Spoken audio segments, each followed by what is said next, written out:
where the quietest moments often carry the loudest truths. Let me ask you something from the heart. What would you do if you saw a child overwhelmed in a crowded place, while everyone around looked the other way? Today's story begins not with a grand event, but a simple moment of fear, and one woman who chose not to turn away. If you believe that kindness, offered at the right time, can change the course of a young soul, take a second to like this video and subscribe to our channel, because sometimes, the smallest gestures are the ones that someone will never forget. It was a quiet Wednesday afternoon at Augustine's Cafe, tucked along a tree-lined corner in downtown Dallas. The lunch crowd had just settled in. Silverware clinked gently against ceramic plates, and the low hum of casual conversation filled the warmly lit dining room. At a small booth near the window sat an 8-year-old boy named Noah. With sandy blonde hair that curled slightly at the edges and a backpack twice the size of his small frame resting beside him, he looked like any other child waiting for a meal. But there was something fragile in the way he sat, shoulders slightly hunched, fingers tightly gripping the edge of the table, eyes darting toward the kitchen door every time it swung open. Noah's caregiver, a sharply dressed woman in her mid-30s, sat across from him, scrolling on her phone. Her attention flicked occasionally toward the boy, but only in the way one might glance at a parking meter, out of obligation. Noah was the son of Grant Harlow, the billionaire founder of Harlow Systems, one of the most influential tech companies in the country. Though Grant was known for his commanding presence on stage and his reputation for innovation, very few people knew about his son, or the challenges he faced. Noah had a rare sensory processing disorder. Sudden loud noises, bright lights, or even strong scents could overwhelm him. In his world, a slammed door wasn't just startling, it was paralyzing. Today, his father had sent him to the cafe with his caregiver while he attended a business meeting across the street. For the first 10 minutes, everything seemed manageable. Noah quietly colored on a napkin with a red crayon he'd found in his bag. The background noise was steady but not piercing. The scent of coffee and grilled cheese was oddly comforting. And then it happened. From the kitchen came a loud, jarring crash, 2 metal trays falling hard onto the tile floor, followed by a sharp yell from one of the cooks. The sound sliced through the air like broken glass. Noah froze. Then, without warning, he slumped forward, burying his face into the crook of his arm. His hand shot up to cover both ears, pressing so tightly his knuckles turned white. His breathing turned rapid, shallow, almost panicked. A soft whimper escaped his lips, then a low moan, like something deep inside him was trying to escape the chaos flooding his senses. His caregiver looked up, startled. "Noah," she said, half rising from her seat. "What's wrong?" But she didn't reach for him. She didn't lower her voice. She looked around, embarrassed. The noise in the cafe quieted slightly, the way a room does when everyone notices something is wrong but doesn't know how to respond. A few heads turned. A couple at a nearby table exchanged glances. A man in a suit shook his head and muttered something about kids these days. But no one got up. No one moved toward the boy. Noah's shoulders trembled. His chest rose and fell in erratic bursts. He didn't scream. He didn't flail. He simply curled tighter and tighter into himself, trying to disappear. Somewhere near the service counter, a waitress had been stacking coffee mugs when she heard the crash, and then noticed the ripple of silence that followed. Her name was Emily. 29, white, soft-spoken, and new to this cafe. She had started this job just a few weeks earlier after stepping away from college to care for her ailing mother. At first, she wasn't sure what was happening. She saw the boy hunched over, the woman hovering nearby but not doing much. Then she saw his hands, locked over his ears, and the panicked rhythm of his shoulders. Emily had seen this before. Not in training. Not from a handbook. But in her past. Years ago, in a crowded church basement, she had watched her younger cousin react the exact same way during a wedding reception when a balloon popped. That cousin had been diagnosed with a sensory disorder shortly after. She didn't hesitate. She didn't walk over with a tray. She didn't ask the caregiver for permission.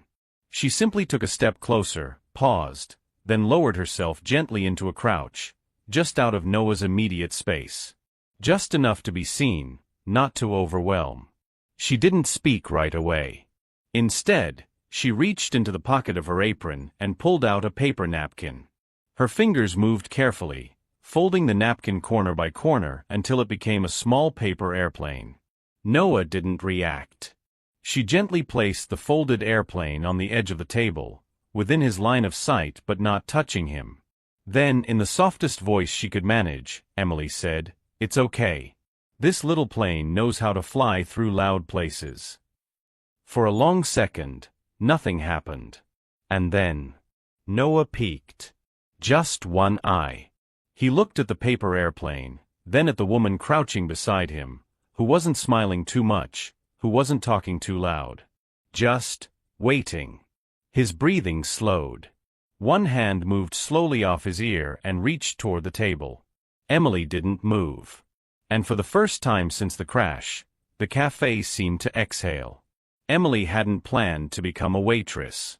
At 29, she still remembered the lectures she once attended at the University of North Texas, sitting near the front of the class, scribbling notes in her spiral notebook, wide-eyed and hopeful. She had majored in child psychology, drawn to the quiet mysteries of the human mind, especially those minds that saw the world differently. She dreamed of working with children on the spectrum, kids who struggled with things others took for granted, like hugs, or eye contact, or bright fluorescent lights in a grocery store. But life doesn't always ask what you want. Halfway through her degree, her mother was diagnosed with early-onset Parkinson's. Within months, Emily dropped out of school, moved home, and became her full-time caregiver. The years that followed were filled with routines, medications, and quiet battles no one clapped for. After her mother passed, Emily found herself adrift. Her resume wasn't impressive, her savings were gone, and her once clear path had vanished behind her like fog swallowing a road. She applied at Augustine's Cafe because it was close to the apartment she could barely afford and because they didn't ask too many questions. The manager hired her on the spot, said she looked responsible. She smiled, thanked him, and started the following Monday. Most days, the job was uneventful. She refilled coffees, cleared plates, asked the same 5 questions with the same gentle smile. People were polite, mostly. Some were rude. No one remembered her name. But that afternoon, when the metal trays clanged against the tile, and that little boy curled up like a paper flower folding in on itself, something old stirred inside her. She had seen it before. Not exactly like this, but close enough. The posture. The trembling hands. The look of someone whose mind had been ambushed by sound, whose brain had lit up an alarm, screaming even when their voice didn't. Emily didn't think. She moved. Not hurriedly, not recklessly, just deliberately, like someone walking into water they've stepped into before. She approached the table where the boy sat, his face buried, his breathing uneven. His caregiver stood nearby, murmuring his name but not drawing closer, unsure or unwilling to do more. Emily didn't speak to her. She didn't ask permission. This moment wasn't about permission, it was about presence. Emily stopped just shy of the boy's space and lowered herself down, sitting cross-legged on the clean cafe floor, one careful step back from the table. She didn't reach for him. Didn't speak. Didn't try to solve anything. Instead, she slowly reached into the deep pocket of her apron and pulled out a plain white napkin. Her fingers moved instinctively, folding edge to edge, crease by crease. She used to make these with her cousin Jeremy, who had autism and loved planes but couldn't stand the sound of real ones. When things got too loud, she'd hand him a paper plane and whisper that it could fly them somewhere quiet. Fold. Fold. Press. Flip. Emily's hands barely made a sound as the plane came to life. She looked up. The boy hadn't moved. She leaned forward and gently set the paper airplane down on the table, far enough not to startle, close enough to notice. Then she waited. 5 seconds. 10. A dozen heartbeats. Then, with the softest voice she could find, one that didn't come from training, but memory, she whispered, "It's okay. This little plane knows how to fly through loud places." Stillness. Then, a flutter. The boy's shoulder shifted. One small hand uncurled from his ear and hovered, hesitant. His fingers trembled as they reached for the plane, brushing against its wing. Emily didn't speak again. She didn't smile too wide or exhale in triumph. She just stayed there, seated calmly on the floor, as though this was the most natural thing in the world. The boy's breathing slowed. He lifted his head just slightly, one eye peeking through tousled hair. He looked at her, just for a second, but it was enough. Emily gave a small nod. No words. Just a quiet, steady presence. His hand moved again, this time picking up the paper plane. He turned it slowly, examining its folds, its balance. Then carefully, he set it back down, almost in the exact place she had left it. Across the cafe, the world had begun to move again. Silverware resumed clinking. Conversations picked back up, albeit quieter now. But at that little booth near the window, time was still holding its breath. Emily stood slowly, using the table's edge to steady herself. She glanced once more at the boy, whose eyes now stayed open, his face less pale, his posture looser. Then she returned to the counter. No one clapped. No one called her a hero. The caregiver didn't thank her. The manager didn't notice. But as she rinsed a pitcher at the bar sink, her hands still smelled faintly of paper napkin. Later, one of the other servers approached her. "You okay?" he asked. Emily nodded. What was that about? She shrugged. He was scared. "I just didn't want him to feel alone." The server gave her a puzzled look. "You know who that is, right?" She blinked. "Who?" "That's Noah Harlow. Grant Harlow's son. As in Harlow Systems. As in, probably owns half the buildings on this block." Emily looked toward the table again. Noah was now sipping from a straw, his paper airplane resting quietly beside his drink. She didn't smile. Didn't frown. Just said softly, "Doesn't matter whose kid he is." He looked scared. The server gave a low whistle. "You've got guts." Emily shrugged again, this time with a small smile. "Maybe. Or maybe I've just seen enough fear to know when someone needs a soft place to land." And with that, she went back to clearing tables, quietly, steadily, and without expecting anything more than the calm that had returned to that little booth.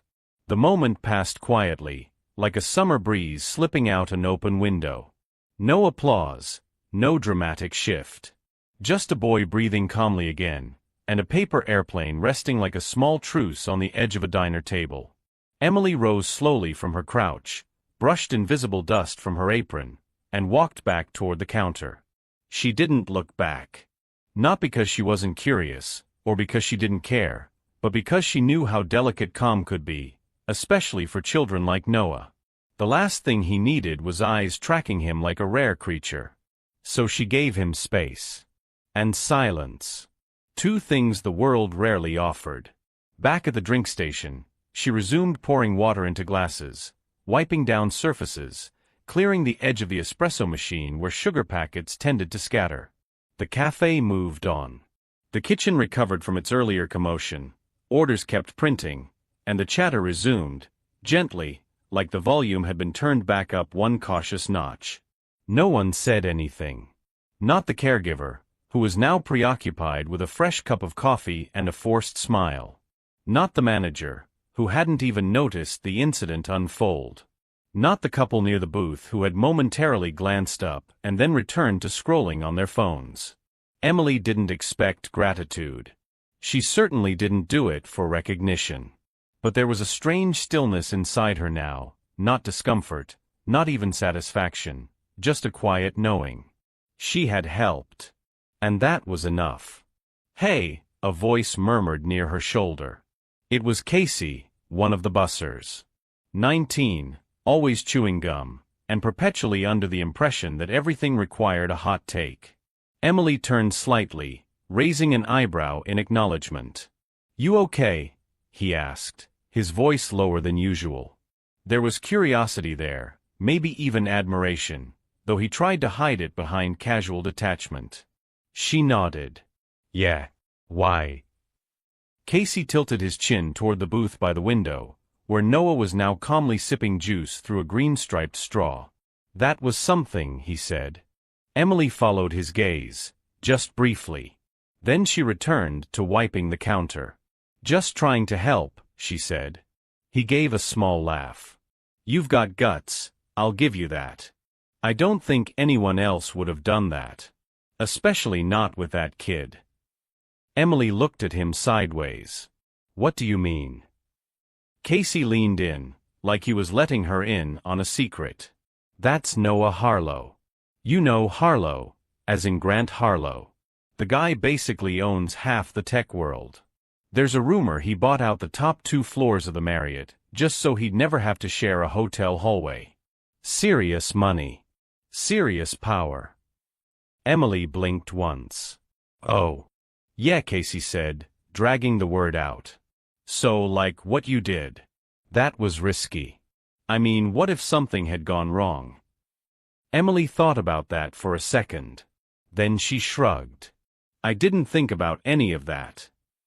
Casey looked skeptical. "Seriously?"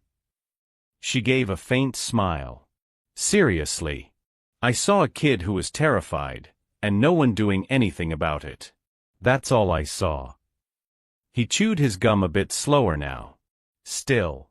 You didn't even ask his handler or whatever." She wasn't helping.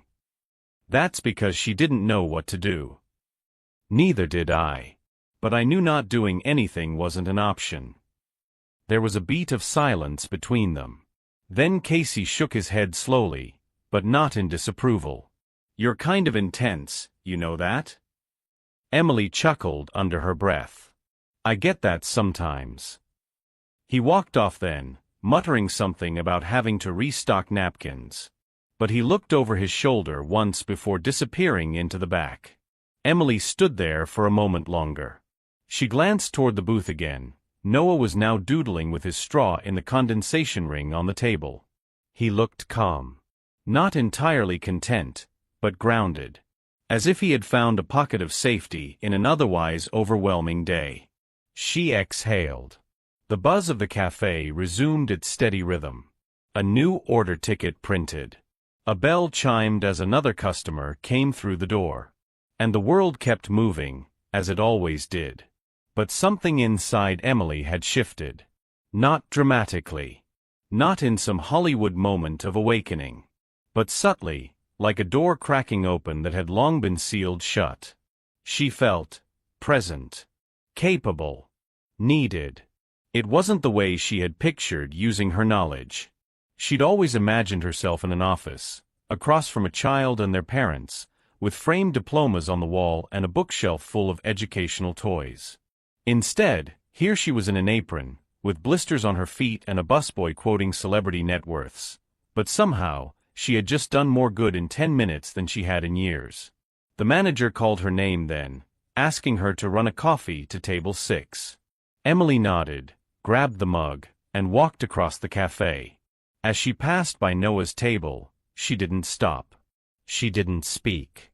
But she saw his eyes lift just briefly, and they met hers. She smiled, not the customer service kind, not the automatic grin she wore 100 times a day, but a real one. A small, knowing smile. And Noah, still silent, lifted his hand off the table and gave a barely there wave. Emily's breath caught for a moment. Then she moved on. It was just a moment. No one else saw it. But she would remember it for a very long time. 10 minutes passed. The afternoon light outside had shifted slightly, casting longer shadows across the floor of Augustine's cafe. The buzz of conversation had returned, faint music hummed from the speakers, and waitstaff moved through their familiar rhythm, refilling waters, delivering plates, scribbling orders on pads. Emily was wiping down the edge of the espresso counter when the bell above the door gave a distinct chime. The energy shifted instantly. It wasn't loud. It wasn't dramatic. But people noticed. Heads turned, not in recognition exactly, but in the way people sense that someone important has just walked into the room. The kind of presence that changes the air without trying. Grant Harlow stood just inside the entrance. Tall. Composed. White shirt pressed to perfection beneath a slate-gray blazer. His silver-streaked hair framed a face that had graced tech magazines and keynote stages across the country. A man used to command, used to results. His eyes, cool scanning, searched the room for only one thing, his son. Noah. He spotted him instantly, still seated quietly at the booth by the window, his juice half finished, a paper airplane resting beside his plate. Noah looked up. And for the first time in a very long time, he smiled. Not the guarded, unsure smile of a child trying to be polite. A real one. Grant paused, the line between his brows softening. He hadn't seen that smile in weeks. Maybe months. It caught him off guard, slowing his step. He approached the booth, and as he neared, Noah lifted the paper airplane off the table and held it out to him. "This helped," Noah said simply. Grant looked at the folded napkin in his son's hand. He didn't understand immediately. But then Noah added, "She gave it to me. It helped me not be scared." Grant crouched slightly to be eye level with his son. "Who did?" Noah pointed toward the coffee counter. "The lady with the apron. She said the plane could fly through loud places." Grant followed the gesture. His gaze landed on Emily. She was facing away at that moment, unaware of the attention now gathering around her. She was focused on restocking creamer packets, her body moving with the quiet precision of someone who did a job thoroughly, without expectation. Grant stood upright again. His mind turned over the details. What had happened while he was gone? He glanced toward the caregiver, who stood a short distance off, fiddling with her phone like it might shield her from questions. He approached her. "What happened?" he asked, voice calm but firm. The woman stiffened. There was a sound, a loud one. He panicked. I tried to calm him, but. She swallowed. The waitress came over. Sat near him. Folded a napkin into a paper plane. She didn't speak loudly. Didn't touch him. But it worked. Grant's eyes narrowed slightly. Not in anger. In calculation. "That one?" he asked, tipping his chin toward Emily. The caregiver nodded. For a moment, Grant said nothing. Then he turned and walked toward the manager's podium near the kitchen. "Excuse me," he said, his voice low and direct. The manager, a balding man in his late 40s wearing a blue tie that never quite stayed straight, looked up, startled. "Yes, sir." Grant extended a hand, revealing a sleek black business card between his fingers. "My name is Grant Harlow. My son is at table 8. The manager blinked, suddenly very awake. "Mr. Harlow, of course, yes, I hope everything was to your satisfaction." Grant gave no indication of having heard the comment. "I'd like to speak with one of your employees. Alone. Her name is," he paused, glancing toward the woman at the counter, "Emily, I believe." The manager's mouth opened, closed. "Yes. Of course. Should I?" "Just ask her to meet me somewhere private. Not the main floor." The manager nodded hastily and all but jogged toward the back. Emily had just finished aligning the sugar caddies when she heard the voice behind her. "Hey, Emily." She turned. The manager looked nervous, which was rare. "Someone would like to speak with you." Her brow creased. "Who?" He hesitated. "Grant Harlow. He's here. He wants a word. In private." Emily blinked. "About the boy?" "I think so." She wiped her hands on her apron, heartbeat rising. "Okay. Where? The break room. I already cleared it. Emily nodded, trying to quiet the swirl of questions rising inside her. What did he want? Was he angry? Did she cross a line? Would he complain? She made her way to the back hallway, past the staff-only sign and into the narrow break room. It smelled faintly of microwave popcorn and lemon cleaner. A single table stood in the center, surrounded by folding chairs. It wasn't exactly a boardroom, but it would do. She barely had time to take a breath before the door opened behind her. Grant Harlow stepped inside, closing it gently behind him. Up close, he was every bit as composed as he seemed from a distance, but his eyes, they held something else now. A question. Maybe even curiosity. Emily stood straighter, unsure whether to speak first. He saved her the trouble. That paper airplane, he said, holding it in his hand, is the reason my son smiled at me today. She said nothing. I haven't seen him recover from a panic like that. Ever. Not like this. Not without tears. Not without hours. Emily swallowed. He was scared. I just remembered what helped someone I used to know. Grant nodded slowly. You folded a napkin. You whispered something gentle. And somehow, that did what his specialists haven't managed in years. Emily lowered her eyes. I wasn't trying to fix anything. I just didn't want him to feel alone. There was a pause. The air between them quiet and heavy. Then Grant said, I don't want to take more of your time. But I wanted to speak with you, directly. No intermediaries. No assumptions. He set the paper airplane gently on the table between them. You did something today, he said. And I don't think you even realize how rare that is. Emily stood in the break room, the faint scent of disinfectant and old coffee lingering in the air. Her hands were clasped in front of her apron, and though she was trying to remain composed, she could feel the slight tremble in her fingers. The silence in the small room was not loud, but it was dense. Across from her stood Grant Harlow. He was still holding the paper airplane, its fragile wings now slightly bent at the corners from where Noah had held it. Grant didn't speak right away. Instead, he studied the tiny creation in his hand with a look of unexpected reverence, as if the napkin-folded toy was more artifact than accident. Emily cleared her throat softly. You wanted to speak with me? Grant looked up then, meeting her eyes. His own were sharp but not cold, more searching than severe. I did, he said. Thank you for agreeing. She nodded, saying nothing more. The paper airplane rested between them like an unfinished sentence. Grant turned it slowly in his fingers before asking, Do you know what sensory processing disorder is?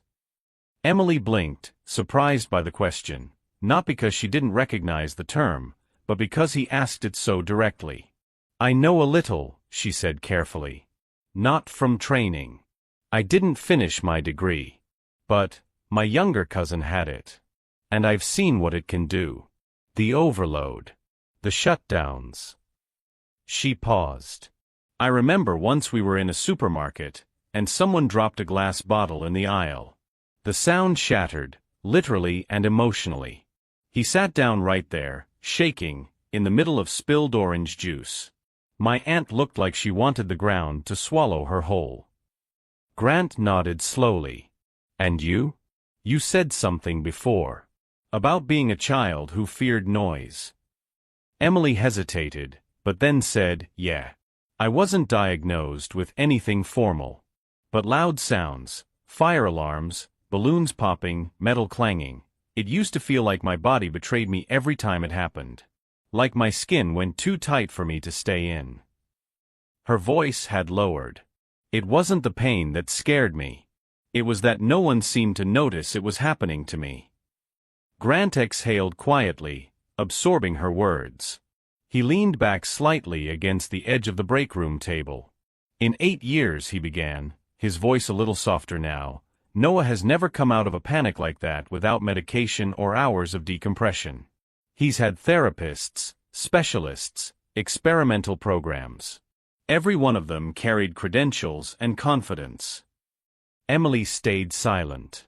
But today, he continued, lifting the paper airplane again, a woman folded a napkin, whispered to him, and made him smile. He looked at her again. Do you have any idea how rare that is? Emily didn't know how to answer. She felt both small and exposed beneath his gaze, not judged, but seen in a way she hadn't expected. I didn't do anything special, she said after a moment. I just remembered what it felt like to be afraid and to not have anyone come close. Grant's mouth turned just slightly, into something like a smile, but one tempered by disbelief, perhaps even guilt. You'd be amazed how many people don't come close, he murmured. He stepped forward then, extending his hand, not to shake hers, but to offer something. A small, cream-colored card. Emily looked down at it.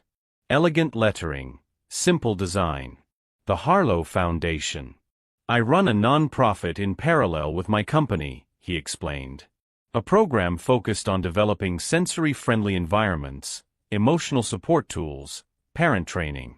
But what we've always lacked is someone who knows how to see the moment. Not react. Not instruct. Just sit down like you did. Emily glanced at the card again. You want me to work with your foundation? He nodded. As a consultant for our child support initiatives. It's not a traditional role. You wouldn't need credentials. I have teams for that. What I need is someone who understands what you did today, and can help others understand it too. She laughed softly, not mocking, just startled. But I'm a waitress. No, Grant said quietly. You're someone who saw my son, not his diagnosis, not his surname, not his file. Just him. That's harder to find than you think. The room was silent again. A different silence this time. Emily turned the card over in her fingers. I don't know what to say. Say you'll think about it, he replied. I will. Grant smiled, and for a moment, he looked less like a billionaire and more like a father who had witnessed something sacred. He placed the airplane back on the table and said, Take your time. This isn't an offer based on urgency. It's based on gratitude. He turned to leave, but before reaching the door he stopped and added, For what it's worth, when I walked in and saw that plane on the table, I knew something extraordinary had happened. I just didn't expect the one responsible to be the person everyone else overlooked. Emily stood still after he left, staring at the card in her hand. Then she looked at the paper airplane, still gently bent, resting alone on the break room table. A few weeks later, the world looked different. Not louder. Not more glamorous. But softer. Calmer. More intentional. The newly opened center was nestled on a quiet street corner near Lakewood, Dallas, in a sunlit building that used to be a library. Now it had been transformed into something else entirely, a place called Safe Sky. No marble floors. No sleek touch screens. No cold waiting rooms with laminated posters on behavior charts. Just warmth. Walls painted in muted blues and soft grays.